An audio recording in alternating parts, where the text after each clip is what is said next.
Good afternoon, everyone. So I'm keeping you from the bar. So roughly 40 minutes, 35 minutes. We'll leave some time for Q&A at the end. If you have any questions during my talk, just put your hand up. So during the next 35 minutes, my objective is really, really simple. Give you an insight to my world and give you some real takeaways to take away with you in using your business on a daily basis. We're in an amazing time at the moment. We're creating more and more data than ever, and we're seeing more and more breaches than ever. At the same time, the opportunity for innovation, strategy, tech disruption is phenomenal. But we've got some real fundamental basics that we need to deal with, and that's really what I want to talk about. So, to reach an audience of 50 million, it took radio how long? Hands up. And this is going to be quite interactive, yeah? So you're going to be doing more than I'm going to be doing. So hands up. To reach an audience of 50 million people, how long? 10 years. Any advances on 10 years? Higher or lower?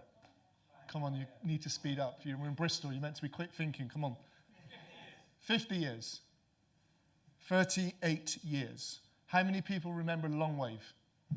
How many people know what long wave is? What is it? What does it stand for, long wave?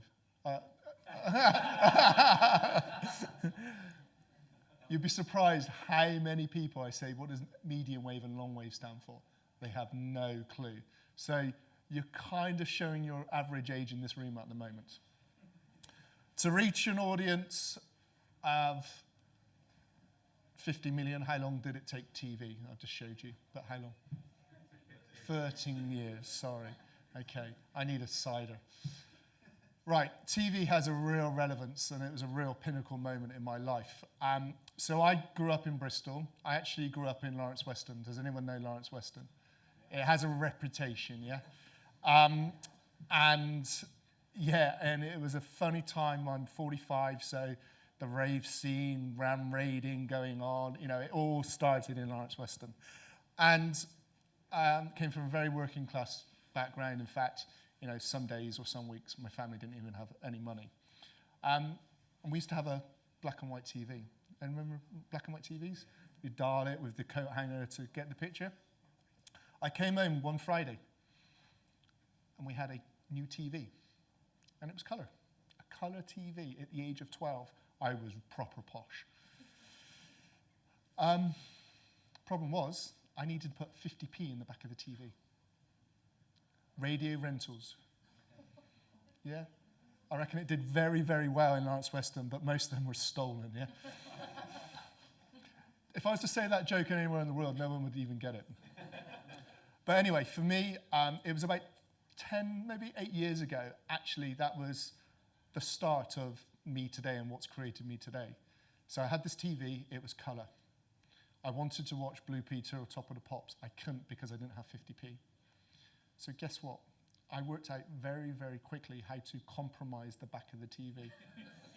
So radio renters used to come around and empty it, and there'd always be that 150p in there, the same one.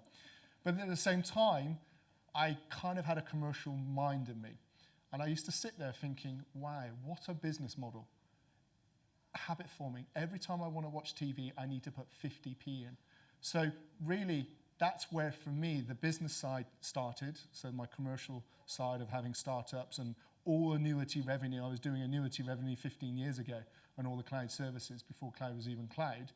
And then the ethical hacking, the security side. So that's how really I came to where I am today, was because of that TV, which was so simple to compromise.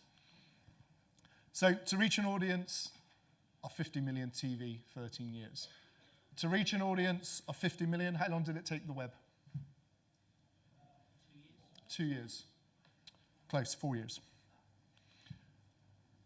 Facebook, how long? Sorry? 2 years. Quick experiment, could you all stand up? We may not have enough people in the room for this. Right, so sit down if you don't have a Facebook account. Okay, so everyone standing has a Facebook account. Sit down if you've never been married.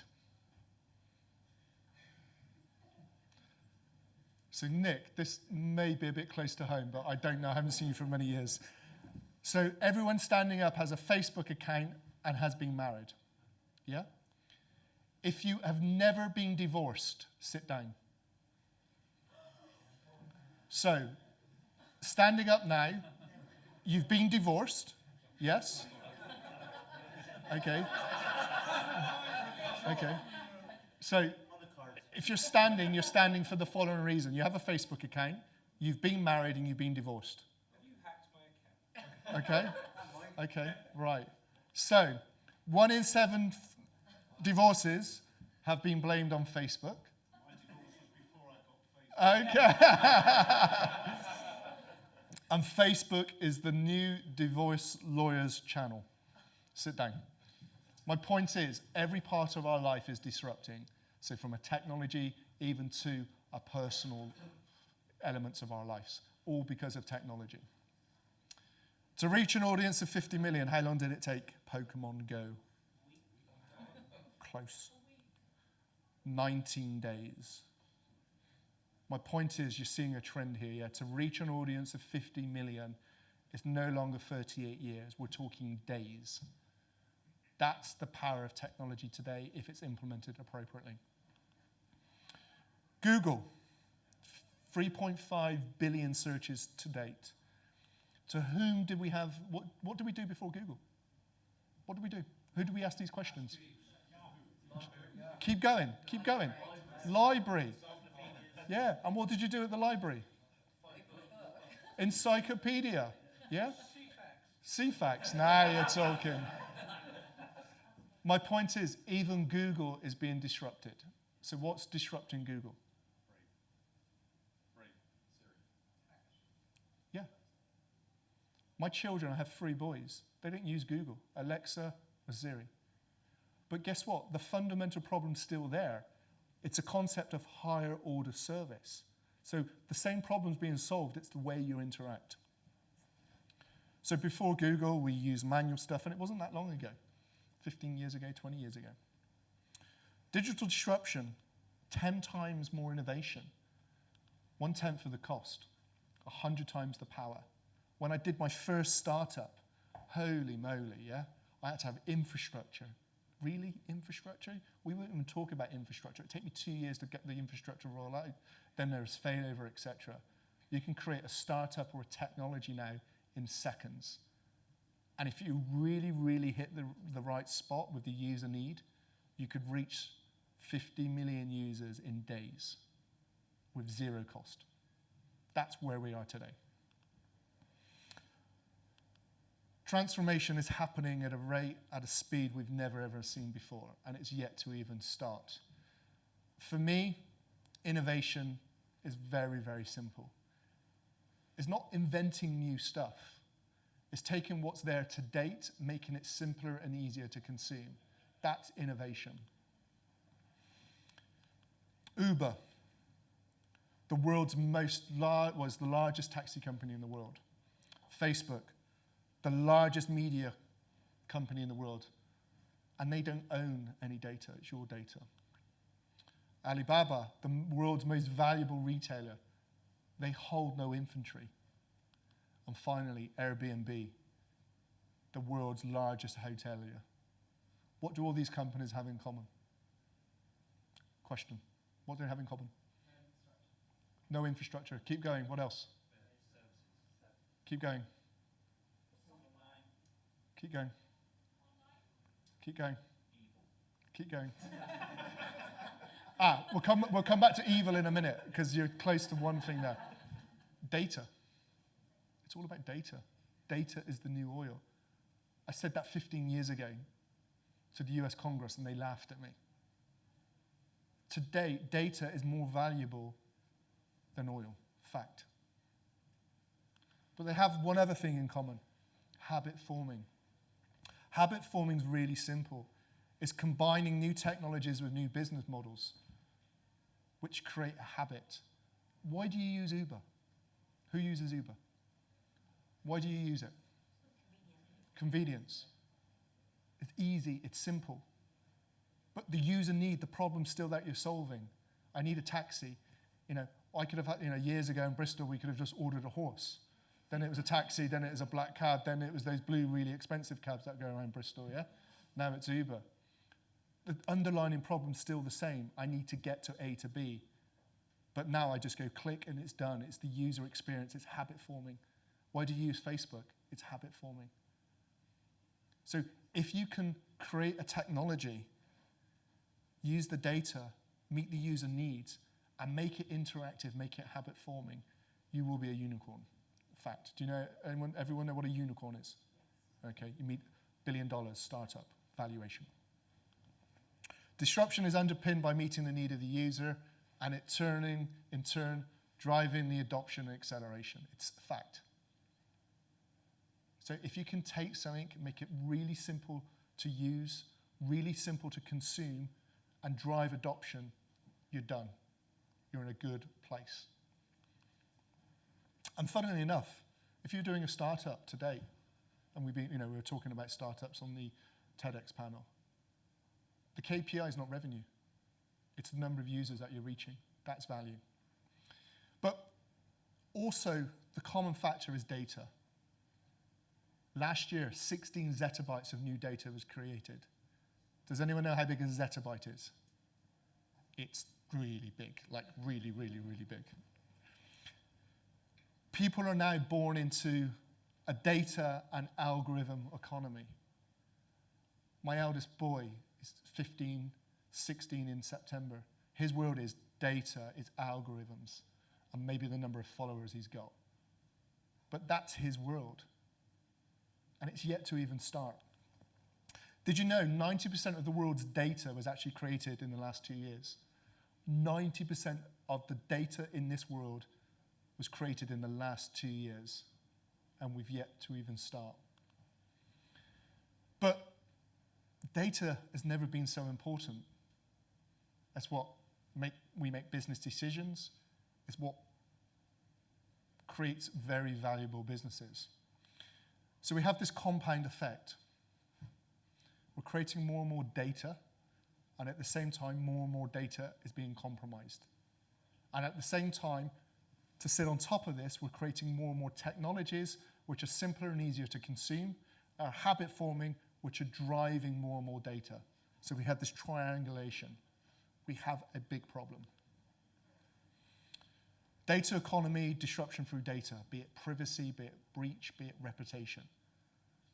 We are being compromised every which way in our business life, in our personal life. Personal, be it privacy, business life, where the data is being compromised or altered in a way, and we'll talk about that in a sec. We have this erosion of trust happening in every part of our life, and we don't even know it's happening. And we can't solve problems by doing the same thing. I've been in the security industry now for 24 years.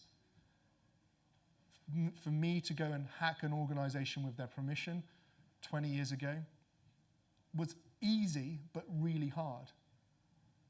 I needed modems. I needed serial cables. And I needed 4 weeks. Look, 2 weeks if I was lucky.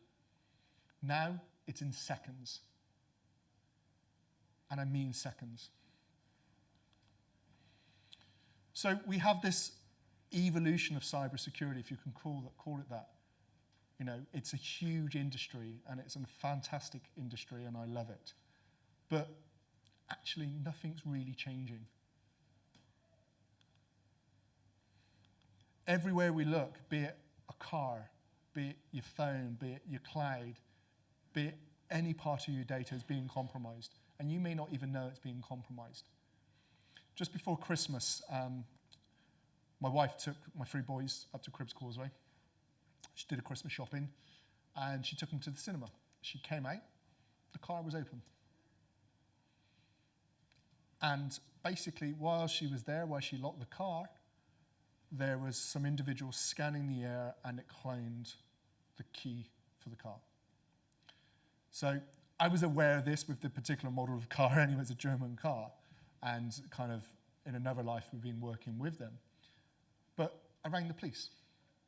4 hours later, I'm trying to tell the police that The car had been broken into, but there was no damage.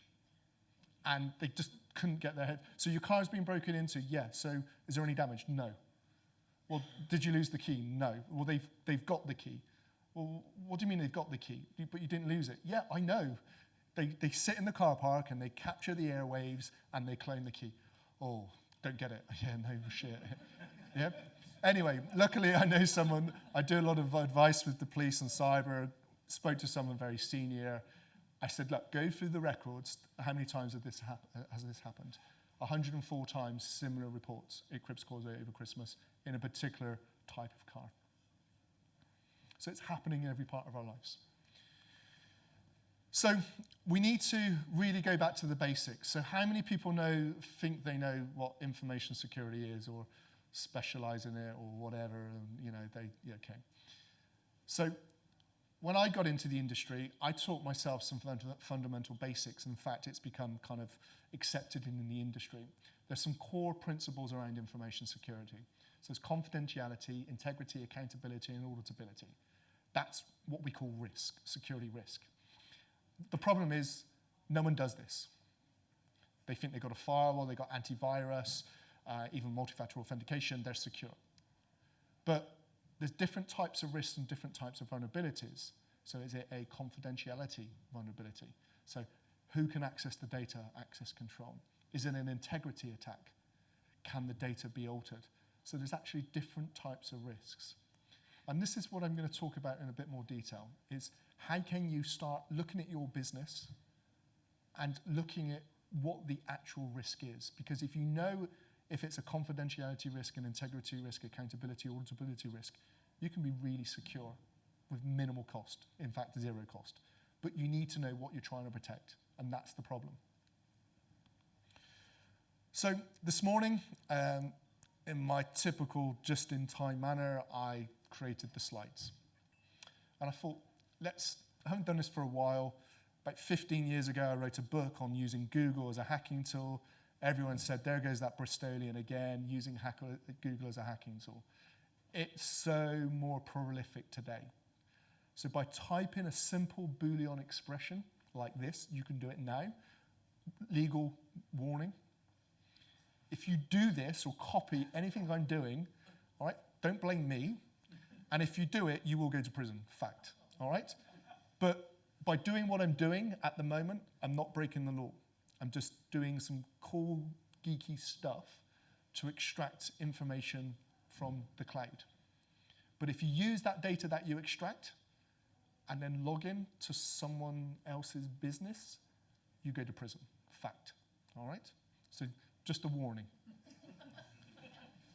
So you type this Boolean expression into Google. And has anyone heard of FTP? What does it stand for? Way, geeky bunch. So guess what? We realized that FTP was not maybe the best thing to be using or doing. How many people are still doing it and using it? Yeah, exactly. So it's really insecure. So we learned if we put an S in front of it, it becomes brilliant. Great. But it doesn't mean you're secure. So now if I type in a simple Boolean expression into Google, in this case, we have 134 companies, locally maybe, that I can see some really sensitive stuff. So if I click on one of them, and there you go, I've just blurred out the name of the company or the developer, and I've gone via GitHub. Anyone heard of GitHub? Yeah, developers kind of world. I drill down. There is the secure FTP username and password for their world. Done nothing technical. So we need to adapt or become irrelevant. It's all about the data, and there's different types of data. Businesses, the community, that's the view of cybersecurity. It's costly, it's expensive, it's complicated, and you need to have a doctorship or a master's degree in cryptography. You don't. If you know the basics and do the basics, you can be more secure than anyone else out there. So we have this perfect storm. Disruption, innovation, going at a rate of knots, and it's yet to even start. We're creating more and more data. In seconds, you can get access to that data, different types of data, and use it or compromise it or use it to conduct another breach. So we've got a real problem and this huge storm yet to even start. Does anyone know who this guy is? Bourne. Right, question for the ladies. What's special about him? Normally at this point you say he's good looking, all right? What's special about everyone? What's so special about Jason Bourne? Sorry? Okay, yeah. What else? Yeah, keep going. Now, this is another Bristol trait, okay, which I kind of learned on the fly in living in Lawrence Weston.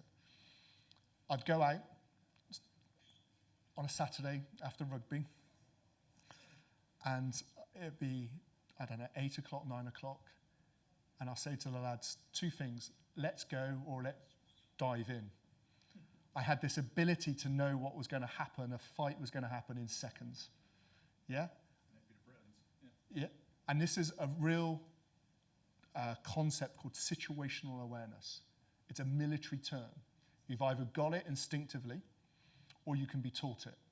Now, if you go into the SAS or the Marines, you're actually taught situational awareness. And if you do close quarter, like combat fighting or protection, you're taught it. And that's Jason Bourne. And most hackers out there, or threat actors, they're situational aware. So you can be situational aware in real life, physical, but you can be situational aware in the cyber world. There's 3 types of companies. The first company is situational aware. They understand the security risks between people, technology, and process. So when people think cybersecurity, they think, can my technology be hacked? They don't look at the process or the people side. As an ex-ethical hacker, why I was so successful was I didn't just focus on the technology. I focused on the risks around the process, the people, and the technology, and looked at the overall risk. Now, the last speaker spoke about PCI. When PCI first came out, so this is the standard for protecting credit card data, I was very open and it was widely in the press about it. I said, so what if that company's PCI? They can still be compromised. Because the PCI standard said, you shall do this, and the data in the database protect it. So everyone went PCI and protected the database, put controls. As a potential bad guy, but I'm not, I stood back and looked at the overall. I looked at the process, I looked at the people and the technology. So guess what? We had these companies that were PCI, which is great, and it's evolved massively over the years. But the bad guys started compromising the process and the people, which ultimately got to the data. And they were situational aware. So that's the first type of company, the situational aware. Less than 5% of companies in the world I meet, and I meet some of the top 5, 10, 100 businesses in the world, are not situational aware. So 10%, no, 5% of companies in the world are situational aware. The other 95% form into 2 categories. Ignorance. They don't even want to know. I have a firewall, I'm secure. Who would breach me? Why would they breach me? If I was breached, it has no impact, it has no value. It's not a problem. Okay, carry on, move on. And the next one is the arrogance, and I hate them. I have a firewall, I have security. I do it. We're secure, no one can breach us. Do you actually look at the relationship between people, technology, and process? Oh yeah, okay. 2 weeks later, front page news. And they've spent multiples of millions. So there's 3 types of companies and 3 types of people. Situational aware, ignorance, and arrogance. You decide which one you want to be. So situational awareness is the bad guy's weapon. You don't need to be a geek. You don't need to be a techie. They're not. They're just looking at an overall picture, looking at everything. We're getting a massive problem with supply chain attacks at the moment. Huge. Some of the stories I could tell you are shocking. So, anyone heard of WordPress? So guess what? Magic Boolean expression this morning in my third coffee. And what if I could tell you we could extract really sensitive stuff stored within WordPress sites, which are actually stored within Excel spreadsheets within the site itself. It's really easy. So we do a quick Boolean expression. So we've now gone from 117 to 260 companies, maybe locally. And we drill down and we click on one of them. And in this case, I've had to null out the email addresses, but there is their passwords. And down the bottom, there are other tabs, and we go along to the next one. There's some of their customers, their usernames and passwords for their customers. And then we go along to the next one, and there's even more. All right. And this is in seconds. And then we move on to Amazon. I love cloud, by the way. So my second startup, CryptoCard, was cloud. It was one of the first cloud-based authentication platforms in the world. I love it. Cloud can be massive in solving your security problems. All your data in one place, you can control it, protect it, one central location to a point. But the problem is we see this transformation of people moving from on-prem into the cloud. They thought they knew security when it was on-premise. They didn't have a freaking clue. Now they go into the cloud and they assume that Amazon and all the other cloud providers are doing the security. They're not. You still own the data. You're the custodians of the data. It's your problem. They're just giving you the infrastructure or the platform. So again, we tend to see a lot of configuration issues. And if you type this particular Boolean expression, we're going to get millions of passwords of all the S3 buckets in Amazon. But I won't do it because there's loads, and it was too much data for me to start cutting and pasting after my fourth coffee this morning. But there's thousands. So what do we need to do? So as businesses or small businesses in Bristol, the first thing I need you to do is think about the data that you have in your business. So hands up, give me some examples of data that you would have in your organization. Sales pipeline, super, super sensitive. CRM, customer details. Yep. What else? Sage, payroll, yeah. Right, so we've got 4 examples there. Now, sales pipeline, let's say confidentiality. That's a confidentiality risk, okay? So you don't want a competitor, salesperson, getting hold of that data. Potentially, you don't want another salesperson getting on it and moving into a competitor. So you want some control around that. Payroll. That's integrity. So you don't want the payroll details to get out. So straight away there, we've got different types of data which has different types of risks. But most people just don't even look at it like that. So what I need you to start doing in your businesses is create a bucket of data. List all the types of data you have in your organization. It could be intellectual property, it could be payroll, it could be customer data, it could be sales pipeline, it could be anything. So you've got a bucket of data now. Then I need you to create another bucket, a bucket of people. So what types of people do you have in your organization? Sales, technical, contractors, third parties, suppliers. So you have a bucket of people. Now the next bucket, I forgot what it was. Processes, okay? So the location of the data. So where is it? Database, application, cloud, Salesforce. So now we have 3 buckets. The location of the data, the process, the systems. We have a bucket of data and a bucket of people. Now start mapping those 3 buckets together. So Nick connects into the Salesforce, that connects into that data. And just very quickly start mapping those links. For each of those links, in your head, go, right, If the data was compromised, from a 0 to 5, what's the level of risk for confidentiality?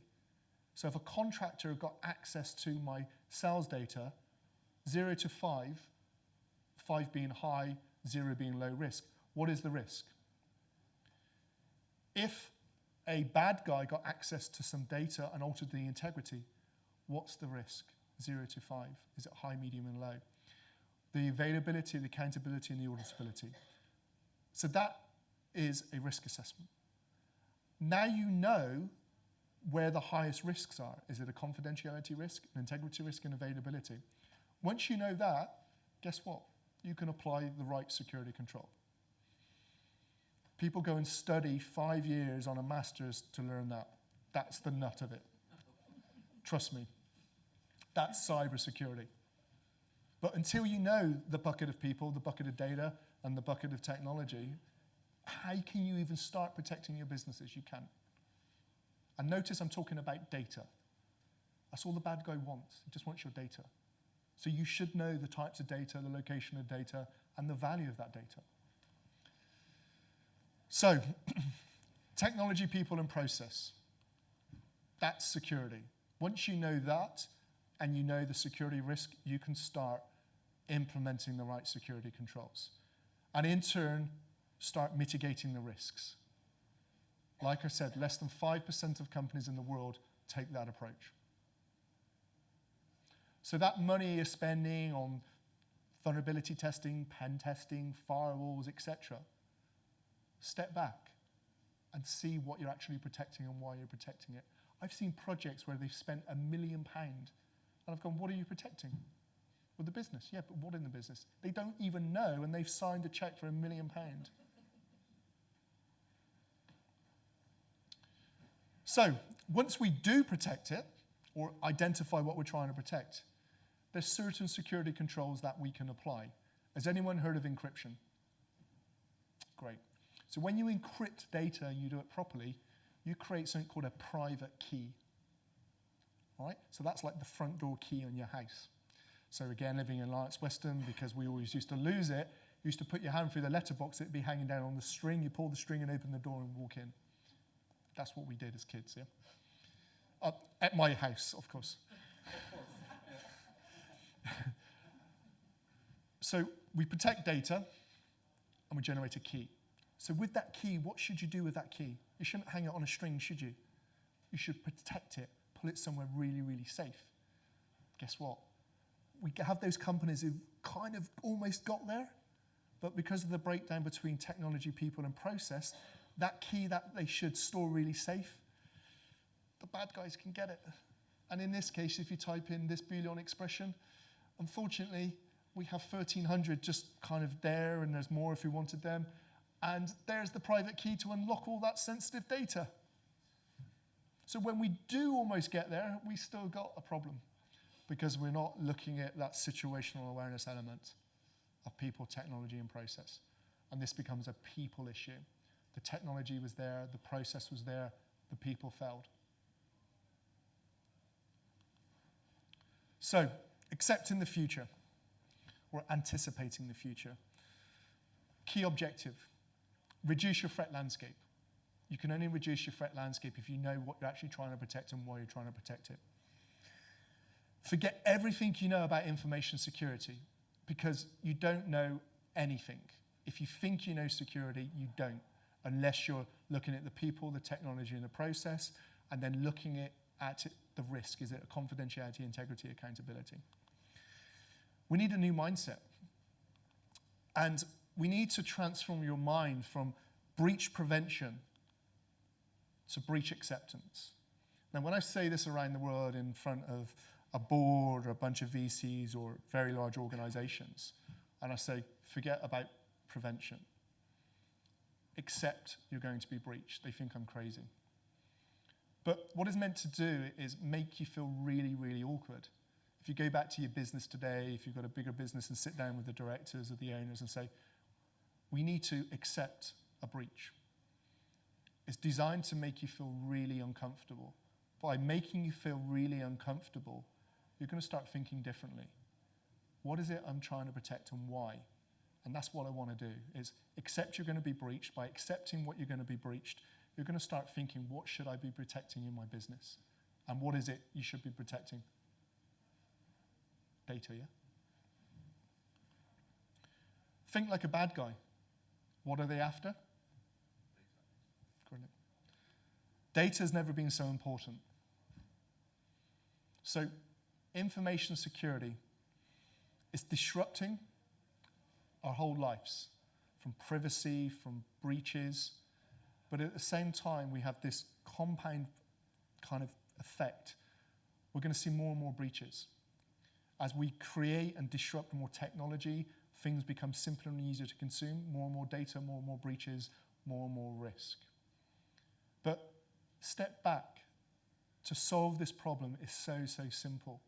Simple security controls can prevent all of these breaches, all of these attacks. But you need to know what you're trying to protect and why you're trying to protect it. So until you actually create those 3 different buckets and actually look at the type of risk, you're never going to be secure. And whatever you're spending on security, whatever you're investing, isn't going to be of any value until you actually identify what's appropriate to yourself. Okay, thank you.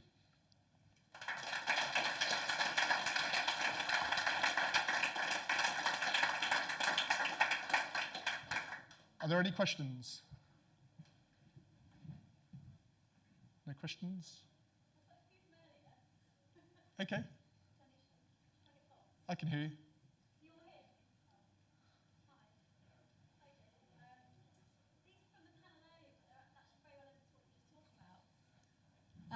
The first one was, should companies hold their own encryption keys or outsource them to a platform provider?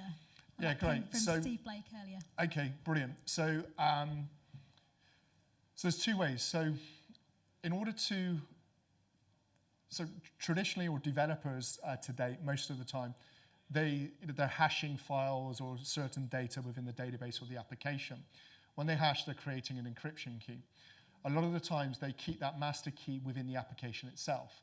So the bad guys come along, compromise the application, and can just use the encryption key. What you should be doing is storing that encryption key outside of the application. So you can actually store that encryption key in something called a HSM, which is called a hardware security module. It's a physical safe where you store those keys. That HSM could be consumed in 2 different ways. It can be a physical box in the organization, or you can consume it as a service. So consuming it as a service is, less hardware, you pay as you go, etc. And, for, the organization I work for, we're the world, we created the world's first cloud-based HSM. So there are services out there that can be consumed for all levels of businesses, from a startup to multinationals to globals. So ultimately, the key material needs to be protected. You protect the key in a hardware security module. That can be a service or a physical device. Thank you on behalf of Steve Blake, who asked that question earlier. Okay. I've got a couple more here, but I wonder whether anyone else had one before I ask these others. I can bring the microphone round. Everyone's all right? Okay. Right, so this one was from, was it you, James? It's from a James. Another James earlier asked, this is a juicy one. How long do we think it will be before a catastrophic event is caused by a cyber attack? And how do white hats stay ahead of black hat hackers to stop it? Okay, so let's break that down. How do we know it's not already happened? So I'll give you, we were talking about this earlier on, so I'll give you a real life scenario. Kind of theoretical, but you can apply what I'm going to say to any industry. So up until 2 years ago, I lived on a farm. So when I sold one of the startups, we bought a farm in North Somerset. I had 2 neighbours, George and Will. On a Sunday, they used to come around with their tractors, and I used to get out the thatchers and the rest you can imagine. But one particular Sunday afternoon was absolutely like pinnacle, really, in just looking at some of the visionary stuff where the industry's going from a threat point of view. George came around with his new tractor. It was green. Does anyone know the make of a green tractor? John Deere. Okay, red one? Massey. Okay, right. Anyway, moving on from tractors. So I got a passion for tractors, by the way. But anyway, George was blown away, and he got out his phone, and he said, look at my new tractor. And he had all this analytics, this data, and he could control the tractor. So after like the fourth pint of Thatcher's, I was like, ooh, my kind of intuitive way of thinking. So I was going, George, but what's the value? What are you doing? He said, well, I can look at the crop quality, the soil quality, the yieldage, the acreage, and everything. So I'm thinking like a bad guy now, thinking, ooh. So to cut a long story really, really short, all the tractors now have telematic systems, and it analyzes all the data. The data is a value to the farmer, but where do you think all that data, anonymized data, goes? It's sold, so the whole of Europe, all that data is sold to the commodity markets. So they can look in different regions of the world at the crop, the grain, real time. So that's really valuable data. So then my bad hat comes on. What if I could alter the integrity of that data? I can manipulate the commodity markets. Where I'm going with and to answer this question is really simple. So today, every breach that we've seen is what we call a confidentiality breach. And it's more reputational damage and a bit of cost there, and you can kind of potentially get your way out of it. But the issue is, I'm sure the world today has already had an integrity attack. And the way of the world now is we're using data in an automated way to make business decisions. Just imagine 5 years ago if an integrity attack has happened already, and the world has made business decisions based on that data, but the data is incorrect. We're going to find out one day that a massive integrity attack has happened, but we can't go back in time because we've already used that data and made decisions. So just think healthcare, where it gets really, really scary. So my point is, it's only a matter of time. My gut, just with what I see in the visibility, I believe it's already happened, but we don't know it's happened yet. So that's that first answer. Second answer is, what can grey, white hats do? We're doing everything we can. It's not about us. I go around the world evangelizing, talking about it. It's only us collectively that can solve this problem. And until we know what the data types and the people and the process element and do the basics, we're never going to solve the problem. Just to follow up on that, Jason, I'm just interested about whose problem is it? Should it be government and legislation? Have we surpassed that already? Is it, how do you regulate something that is so kind of global and kind of pervasive? So when I buy toys for my children, or when I used to, not so much now because they're getting older, there was an element of assurance. It had a kite mark, it had safety checks, the small bits are not going to swallow. So there was an element of security that those toys were safe. We know how the bad guys get data. We know how they compromise it. And at the same time, all the solutions and the controls are out there to prevent this. So going back 15 years ago, I lobbied the government to say any cloud application, why are we using static passwords? Because 90% of all breaches are still password related, whether passwords harvest or you're compromised it. We can get rid of that tomorrow. By reducing and eradicating static passwords, you've reduced 90% of all security breaches in the world. So UK PLC, any cloud-related service coming into the UK or being consumed by the UK, it should be mandatory for multi-factor authentication. Yes, in time there'll be another way of kind of circumventing it, with different types of attacks, but you reduce 90% of the risks. So it should be mandatory for certain security controls to be in place on technology in the UK or coming into the UK, just like any toys. Now, with IoT, anyone involved in IoT? We've been involved, I've been working on some IoT regulation now. So there's some minimal standards for IoT technology, but it's still not mandatory. Thank you very much on behalf of James, who put that question up earlier. That's it from the questions we had in. Great. If anyone else has got one, I can pass the microphone around. Here we go. Say you've got a business leader, and they're in that terrible situation, ignorant, or even worst case situation, arrogant. How do you actually convince them to take things seriously without sitting there and waiting and then saying, I told you so? Yeah, great question. Very common. So there's normally two barriers in an organization. First of all is IT. They believe they own security. They don't. security is a business problem, okay? It's a business impact. The way to convince a business leader is to talk non-technical, okay? And make it really real. You know, it's like a P&L, you know, cash flow. So if you showed them a P&L or a cash flow, they would get it because there's consequences, impact, they can see what would happen. So it's presenting security in a way, in a business manner that they would understand, so reputational damage. They go, well, why would we be hacked? Take them through scenarios and kind of base it from a business point of view. Normally, you know, I see people go in and say, right, you have 22,000 security risks, or this server has a vulnerability, or, you know, the antivirus is not up to date. So what? Make it real, make it quantifiable, but in a business language. And there's some very simple ways, and I can share that with you after if you want. Okay. Beer time, or cider time.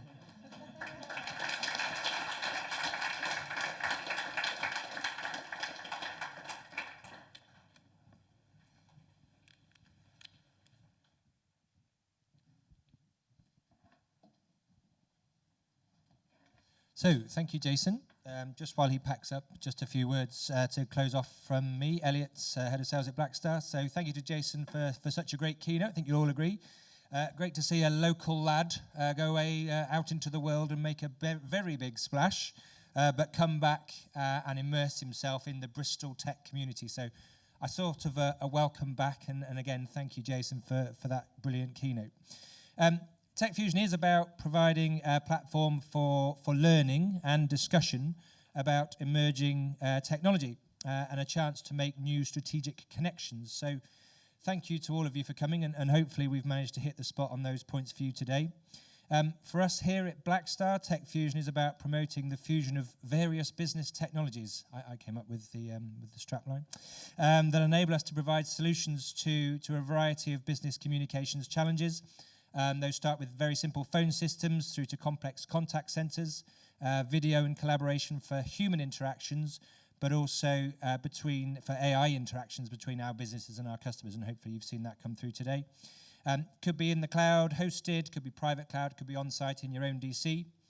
We work with specialized voice vendors that you've heard from today, such as Mitel and Gamma, and also integrations with other partners such as Microsoft, and including things like phone system for Microsoft Teams. Our partnerships with the vendors gathered here and some others who couldn't make it today enable us to provide our solutions. And so I'd like to extend our thanks to all of them for working with Blackstar day to day and also obviously taking part in TechFusion today. TechFusion is a free-to-attend event paid for by our sponsors. So I'd like to make sure that we recognise that and thank them for their sponsorship today.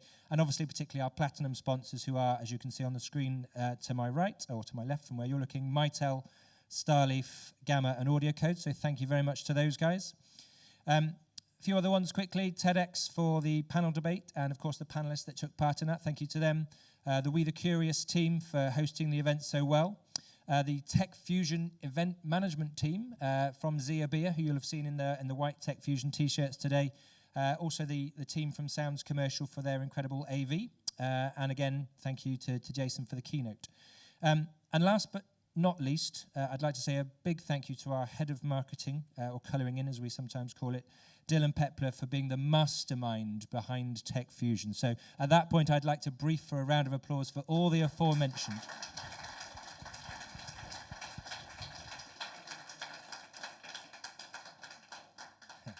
So, finally, wrapping up, just to make sure that before you go, you've been zapped at all the various stands, because we are going to give away some prizes once we get all the data back in the next day or so for the top 10 attendees of stands and seminars. Excuse me. And that will be Smart TV, donated by Bright Metrics. Is Peter still here? Is he gone? Hopefully he's left his TV behind. A Sonos speaker and one or two other things to the top 10.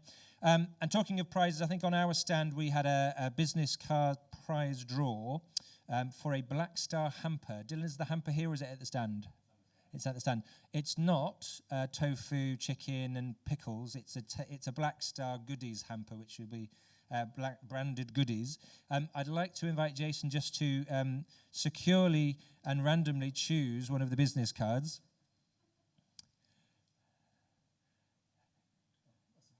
Not a Black Star one, yeah. that wouldn't go down too well. Yeah, don't look. No, don't look. Look into my eyes, not around my eyes. Okay, thank you. These ones were people who didn't have their own business cards, so we've kindly given them one. And this is Felix Oxley from Sofa Brands. So is Felix here? No? Well, we will track Felix down because he's very kindly given us his phone number and email address. So thank you for that, Jason.